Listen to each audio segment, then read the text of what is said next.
लोकशाहीचा बुलंद आवाज, रिपब्लिकन वार्ता, महाराष्ट्र.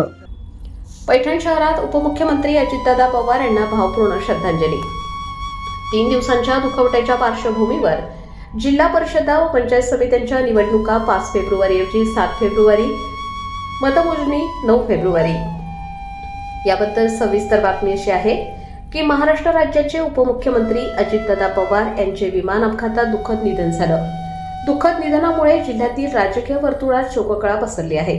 छत्रपती संभाजीनगर येथील पैठण शहरातील छत्रपती शिवाजी महाराज चौक येथे आज सर्वपक्षीय नेत्यांच्या उपस्थितीत अजितदादा पवार यांना श्रद्धांजली अर्पण करण्यात आली. अजितदादा पवार यांनी नेहमी प्रामाणिकपणे, निष्ठेने आणि कर्तव्य भावनेने शासकीय कर्तव्य पार पाडले.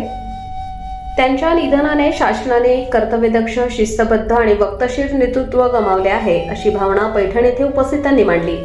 सकारात्मकता आणि सातत्य यांचा आदर्श असलेला हा नेता पुन्हा होणार नाही. दादा गेल्यानंतर राजकारणात मोठी पोकळी निर्माण झाली आहे, असे मत अनेकांनी व्यक्त केले.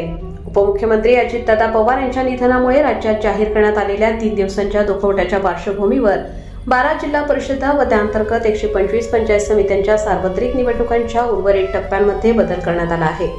यानुसार 5 फेब्रुवारी 2026 ऐवजी आता 7 फेब्रुवारी 2026 रोजी मतदान होणार असून मतमोजणी 7 ऐवजी 9 फेब्रुवारी 2026 रोजी होईल. रिपब्लिकन वार्ता महाराष्ट्र न्यूजसाठी पैठण प्रतिनिधी राहुल किरे, Chhatrapati Sambhajinagar. Subscribe now and press the bell icon. Never miss an update.